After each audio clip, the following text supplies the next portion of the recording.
Bienvenidos a su sección de Primera Reporte. Soy Bernardino Chávez. Les traigo el acontecer de Sinaloa, México y el mundo.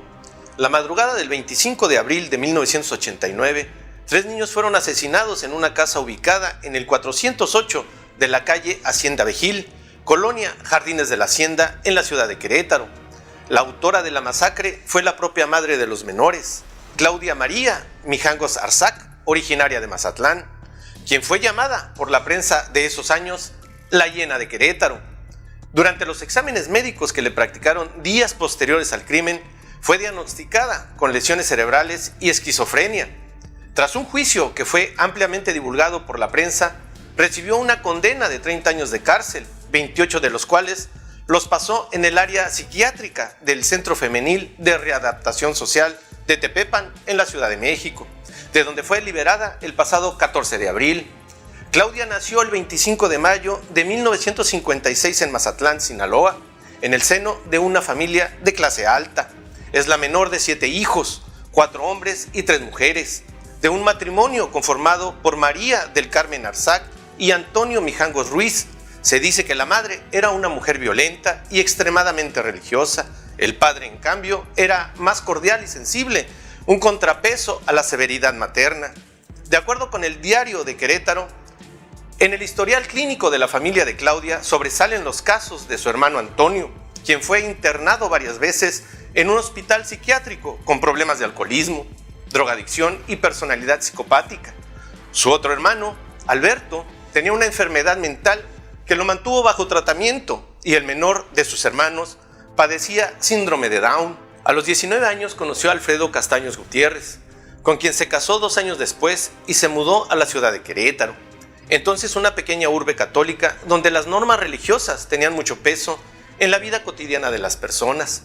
En tanto, se ha convertido en madre de 2 niñas y un niño, Claudia María, Ana Belén y Alfredo Antonio, a quienes inscribe en el Colegio de Frailes Agustinos Fray Luis de León, donde forma un grupo junto con otras madres de familia para impartir catequismo. Ella da clase a los niños de ética y religión. Su relación con los sacerdotes es cotidiana. Les pide consejos, les ayuda en el colegio, les habla de sus problemas maritales y les confiesa algunas cosas que los inquieta. Admite que ve cosas, ángeles, demonios, que escucha algunas voces que no la dejan dormir. El matrimonio siempre estuvo en problemas: celos, agresiones verbales, discusiones, golpes y heridas con objetos punzocortantes. En 1982, después de una fuerte discusión, Claudia hiere a su marido con unas tijeras.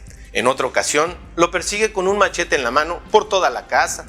Acudieron a terapia de pareja y el especialista, luego de ser testigo de cómo se denigraban e insultaban sin remedio, les recomendó divorciarse. El 11 de septiembre de 1987, una década después de haberse casado en Mazatlán, firmaron el divorcio. Ella obtiene la custodia de los menores, pero no son capaces de dar por concluida la relación y vuelven a vivir juntos, solo para regresar a las peleas y a las escenas de celos y a separarse meses después. En ese periodo, Claudia se enamora de un joven sacerdote, el padre Ramón, quien imparte clases en el colegio de sus hijos y quien, tras la masacre del 24 de abril, fue trasladado a otra ciudad por la arquidiócesis de Querétaro, luego de que rindiera su declaración ante las autoridades. Fue durante este tiempo que Claudia empezó a escuchar voces. No se lo quiso comentar a su exesposo por temor a que le respondiera con un "estás loca". La noche del 23 de abril de 1989, Alfredo Castaño se llevó a sus hijos a una kermés del colegio.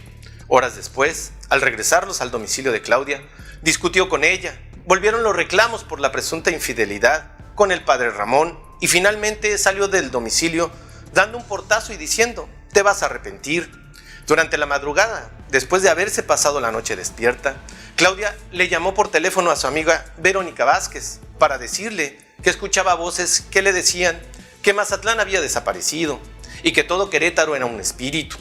Su amiga le recomendó que se tranquilizara, que intentara dormir y que al rato la buscaba en su casa para hablar con más calma.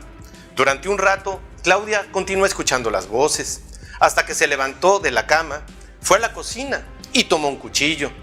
Se dirigió al cuarto de su hijo más pequeño y le produjo varias heridas, además de amputarle la mano izquierda, para luego dirigirse al cuarto de las niñas. Debido a los gritos de Alfredo Antonio, Estas se habían despertado y la mayor había salido al pasillo, donde Claudia la encontró. La niña corrió espantada hacia la planta baja al ver a su madre con un cuchillo ensangrentado. Claudia la alcanzó en las escaleras y la hirió en la espalda y el pecho.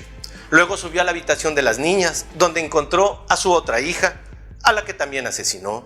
Los vecinos de la casa de al lado escucharon ruidos de muebles moviéndose y algunos gritos. De acuerdo con el testimonio de una vecina, las autoridades pensó que Claudia le estaba pegando a sus hijos, pero decidió no intervenir. Por la mañana, la amiga llegó a la casa de Claudia y encontró la puerta entreabierta. Ingresó y lo primero que vio fue el charco de sangre en el piso que conducía a las escaleras. Decidió no subir y llamar a la policía.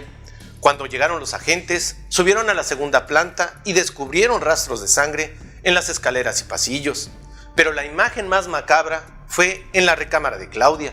Los cuerpos de los niños ensangrentados, acomodados en la cama, uno encima del otro, cubiertos con una colcha.